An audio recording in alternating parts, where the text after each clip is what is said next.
안녕하세요. 피싱로그 99.9의 박기현입니다. 제가 또 현장에 있지 않고 스튜디오로 왔는데, 오늘은 뭔가 스튜디오에서 좀 더 심층적으로 알려드릴 게 있어서 있었습니다. 지금 이제 촬영하는 날이 이제 5월, 거의 뭐 5월 첫날? 첫째 주? 뭐 이렇게 보시면 되는데, 지금 전국은 드디어 바라고 바라던 이제 산란 시기에 들어갔습니다. 이제 베스가 산란에 들어가게 되면, 본격적인 산란에 들어가게 되면 이제 루어를 잘 먹지를 않는데, 개 중에 그래도 조금 늦게 산란이 시작되거나 일찍 시작됐거나 하는 그러한 베스들은 일단 루어에도 관심이 많고 호기심이 많은 시기예요. 그래서 이때 시기는 이 조항이 들쑥날쑥합니다. 어떤 데는 뭐 대박이 터졌다는 곳도 있고, 어떤 곳은 입질도 못 받았다는 곳도 있고, 여러 뭐 그런 조항들이 뒤섞이는 게 바로 이 산란 시기인데, 이러한 혼란스러운 산란 시기에 어떻게 하면 베스를 잡아낼 것인가, 그리고 이러한 이 산란 시기에 베스를 잡아내기 위해서는 어떻게 이해를 해야 되는가 싶어서 제가 오늘 주제를 정했습니다. 제가 제목, 알짜리 베스와 베스의 산란에 관해, 이 그림을 제가 이 촬영하기 한 10분 전에 도착해서 그림을 한번 그려봤는데, 이 그림에 이 산란기 시즌의 모든 게 담겨져 있습니다.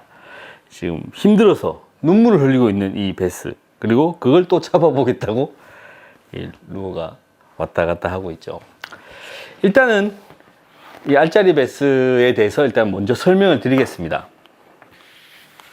베스는 이제 부성애가 강한 그런 동물이기 때문에 암컷과 수컷이 이렇게 교미를 하게 교미 말 되는데, 이거 틀린 말은 아니잖아. 아무튼 산란을 하게 되면 암컷은 떠나게 되고, 대부분 수컷이 알짜리를 지키게 되는데, 여기서 이제 대부분이 생각을 많이 해요. 이 수컷이 처음에 산란장을 만듭니다. 산란장을 먼저 만들어서 암컷을 유혹하는데, 그 산란장을 만들어 놓고 산란을 하지 않는 산란장을 보고, 산란을 했구나 라고 생각하시는 분들이 많은데, 이 산란장 베스는 단계가 3가지입니다. 첫 번째, 이렇게 산란장이 생기면 이 베스가 돌아다니죠. 이 베스가 이 중앙에 딱 이렇게 붙어 있는 경우는, 이거는 정석적인 산란을 한 산란장입니다.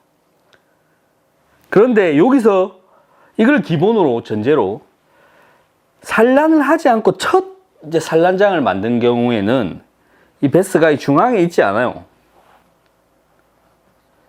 이 주변을 계속 맴돕니다. 왔다 갔다 맴돌죠. 그러면 이 산란 시즌이 되면 암컷이 이렇게 왔다 갔다 합니다.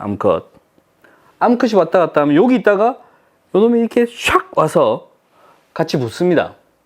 이때 마음에 들면 같이 다 돌아다니다가 산란하게 되는 거죠.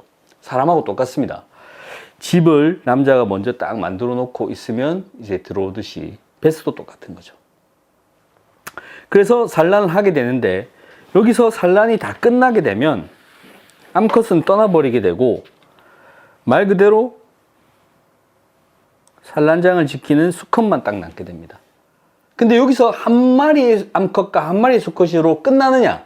그렇지 않아요. 이렇게 지키고 있음에도 불구하고 또 다른 암컷이 이 주변으로 다가오면 또 나갑니다. 이게 또 나가요. 또 나가서 또 돌아다닙니다. 그러다가 또 마음에 들면 또 산란을 하게 되는 거죠.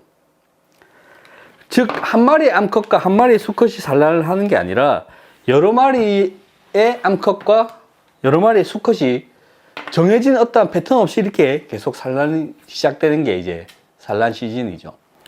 그러면 이제 알짜리 이런 산란 시즌에 낚시의 주 키워드는 수컷 베스가 주 키워드가 됩니다. 물론 산란을 하지 않은 그 주변에 있는 암컷 베스도 루어에 반응을 하긴 합니다만은 수컷만큼 쉽고 빠르게 잡아낼 수는 없죠.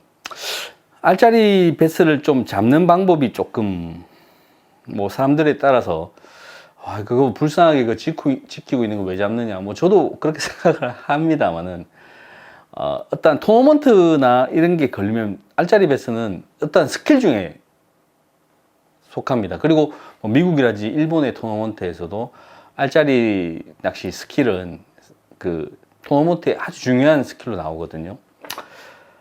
근데 이 시즌에는 이 방법이 거의 확실하고 이 방법밖에 안 된다라고 얘기할 정도로 가장 중요한 낚시 중에 하나입니다. 첫 번째, 알짜리를 어떻게 쉽게 잡아내느냐. 자, 여기 이제 베스가 한 마리 있습니다.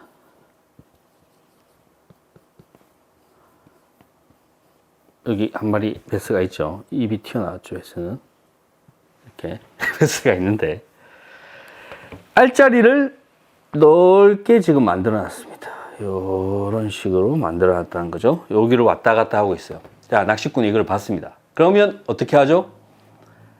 구형 방식입니다. 구형 방식은 요 앞에다가 주로 지그를 똑 떨어뜨립니다. 고기가 와서 이제 궁금하니까 쫙 와서 이렇게 보는 거죠. 보다가 천천히 그 주물 왔다가 또 빼고 또 갖다 놓으면 또 싹 오고, 이렇게 하다가 보면 언더 시기를 보면 1시간이 지났습니다. 뭐 이 도끼자루 썩는 줄 모른다고 이런 방법으로는 토너먼트에서는 쓸 수가 없어요. 이게 진짜 옛날 방법입니다. 먹기만을 기다리는 거. 근데 최근에 미국이나 일본의 젊은 베서들, 그리고 한국에서도 젊은 프로 토너먼트 선수들이 이 방법을 조금씩 바꾸기 시작했어요. 최근의 일입니다, 이제. 최근에는 뭐 미리 다 아시는 분들도 계시겠지만, 루어 자체를 이 산란장에 국한하지 않고 이 고기에 집중을 해야 됩니다. 고기에. 산란장을 지키는 수컷을 직격해야 되는 거죠. 이런 이렇게 루어가 이렇게 있는데 바늘이 있고 이렇게, 이걸로 이 고기를 무조건 괴롭히는 겁니다. 즉 눈에 보이는 베스에게 눈앞에다가 떨어뜨리는 게 아니라, 이걸 이제 제일 가장 좋은 방법이 라인을 크로스 시키는 거예요. 이렇게 라인을 크로스 시켜서 잡아당기면 이 싱크에 의해서 고기가 몸에 닿거든요. 그럼 고기가 놀래가지고 막 도망가고 그럽니다. 이 도망갈 때를 잘 봐야 됩니다. 이 도망갈 때 고기가 대부분 산란장을 지키는 고기를 직격해서 라인 크로스 시키고 막 몸에 라인 닿게 하고 싱크 닿게 하면 고기가 놀래서 도망갈 때 이 산란장에서 휙 돌면서 다시 이렇게 탁 쳐다봅니다. 휙 돌면서 이 루어를, 자기를 크로스 시킨 루어를 쳐다봐요. 그럼 이때 또 빼서 또 던지는 거예요. 여기에다가 또 던져서 또 괴롭히는 거예요. 또 돌아. 이 산란장 주변을 계속 돌아. 이런 식으로. 이렇게 하면 고기가 바로 무는 겁니다. 근데 이렇게 해서 바로 도망을 간다면, 도망가서 저기 멀리서 안 오면 그 고기는 빨리 포기하는 게 좋아요. 이게 바로 토너먼트에서 쓰는 알짜리 잡아내는 방법입니다. 즉 루어로 산란장을 폭격하는 게 아니라 루어로 고기를 괴롭히는 거예요. 잡아내고자 하는 그 수컷 대상어를 계속 괴롭히면 고기가 결국에는 그걸 물어요. 짜증이 나서. 잡아내는 방법이죠. 입 앞에 갖다 내는 방법은 옛날 방법입니다. 이렇게 하면 잡아낼 수 있는 고기, 못 잡아내는 고기를 5분 안에 알아낼 수 있어요. 바로 반응이 오거든요. 그래서 잡아내는 방법이 있고, 제가 추천드리고 싶은 거는, 첫 번째는 뭐 크랭크나 저크베이트가 이제 가장 요즘에는 핫한 어떤 산란장 낚시로, 산란장을 공략하는 루어로 이제 좀 각광을 받는데, 일단 무조건 잡아내고자 할 때는 저는 이 루어는 추천하지 않습니다.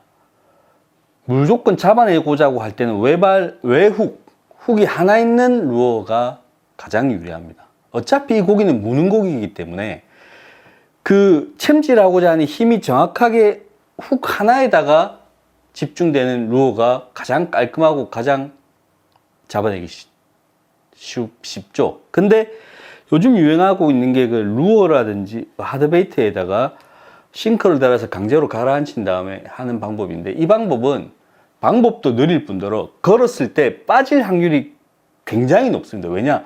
이 알짜리 있는 베스는 먹으려고 하는 게 아니라 쫓으려고 하는 거기 때문에 대부분 입질이 약하거나 아니면 엉뚱한 곳을 무는 경우가 있어요. 근데 그때 탁 잡아내려고 챔질하다가는 빠지는 경우가 많고, 그렇게 빠지게 되면 베스는 웬만한 호전적인 베스 아니고서는 그 자리에 바로 들어오지 않습니다. 한참 뒤에 들어옵니다. 즉 시간이 생명인 토너먼트나 꼭 잡아내야 되는 그러한 시기에서는 저는 하드베이트 튜닝은 추천하고 싶지 않습니다. 빅베이트나.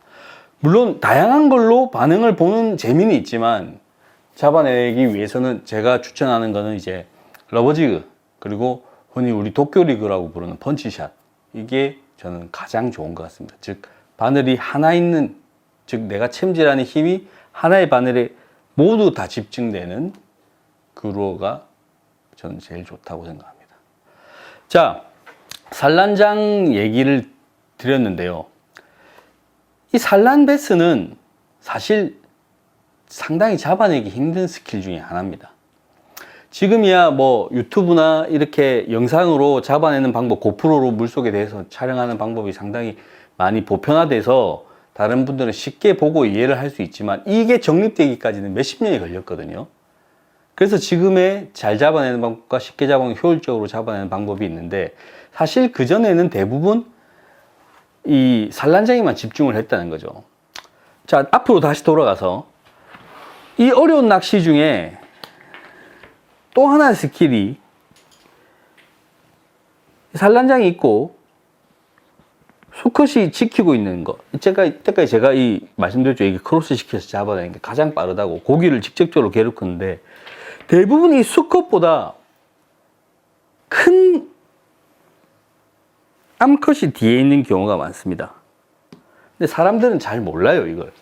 이게 수컷인지 암컷인지 육안으로는 저도 모릅니다. 저도 몰라요. 근데 이 행동하는 패턴을 보면 암컷인지 수컷인지 대충 알 수가 있거든요.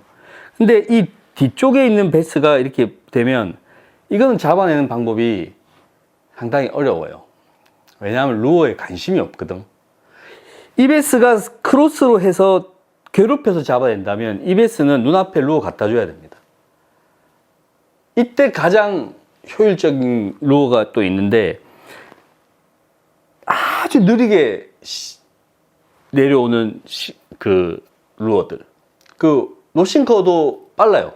노싱커도 빠르고, 하드베이트 중에 플로팅이나 서스펜딩 되는 거를 편납을 달아서 아주 진짜 천천히, 그렇게 천천히 떨어지는 루어가 좋습니다. 즉, 이 수컷 베스는 괴롭혀서 잡아낸다면 이 암컷 뒤에 있는 산란을 대기하고 있는 암컷 베스는 호기심으로 잡아내야 됩니다. 저는 가장 추천드리는 게 약 한 6에서 7cm 정도 되는 하드베이트에 편납 튜닝을 해가지고 정말 천천히 떨어지게끔, 싱킹도 아니고 슬로우 싱킹도 아니고 슈퍼 슬로우 싱킹쯤 돼야, 예. 그래서 이 베스 앞에 갖다 줘야 됩니다. 한간에 우리가 베스는 라인을 알고 있나요? 라고, 베스가 라인을 확인합니까? 라고 생각하는데, 이 산란기 때 여러분들 낚시하시면 딱 바로 할 수 있습니다. 베스는 라인을 봐요. 이 앞에 크로스 시키거나 뒤에 암컷 잡을 때 라인이 이렇게 쳐져 있잖아요. 기가 막히게 앞으로 안 옵니다. 안 와요. 뭐가 있거든, 눈앞에. 이때는 넘겨서 끌어와서 눈앞에 떨어뜨리든지, 이 베스가 보고 있는 방향 앞으로는 라인이 안 보이게끔 하는 게 가장 좋은 방법 중에 하나입니다. 그렇기 때문에 현장에 지금 나가시면 제가 혼자 확인한 결과 지금 5월 첫째 주인데 남도권, 전남, 경남, 경북 일부 지방은 이미 거의 이제 끝물에 들어갔고 전남 지방은 지금 한참이다. 그리고 지금 강원, 경기 이쪽도 이제 시작됐다. 시작된 곳에 가시면 대부분의 고기가 눈에 보이고 산란을 위해서 여러 마리가 왔다 갔다 하는 게 보이실 겁니다. 이때는 먼저 산란장을 찾아보시고 산란장이 없다면 제가 아까 말씀드렸던 매우 작은 그런 미노우나 저크베이트 같은 걸로 천천히 느리게 눈앞에 갖다 주는 방법을 한번 공략을 해보시고 그런 걸로 반응을 한다 싶으면 이거는 암컷 베스나 알짜리를 배회하는 수컷 베스가 물었구나 라고 생각을 하시면 되고, 완연한 알짜리가 잡혔을 때는 이거는 수컷이고 누구보다 빨리 잡아내고 잘 잡아내려면 크로스 시키고 고기를 괴롭혀서 잡아내는 게 빨리 잡아내는 방법이라고 생각을 하시면 되겠습니다. 사실 알짜리는 그 베스의 그 부성의 산물이죠. 그래서 좀 저도 마음이 좀 안타깝습니다만은 2번은 잡지 맙시다. 예. 잡다가 놓쳐가지고 물속으로 들어가면 또 그 자리 또 들어가 있거든. 한 10분 있다가 와서 또 물어요 또. 그러니까 한 번만 잡읍시다. 2번은 잡지 맙시다.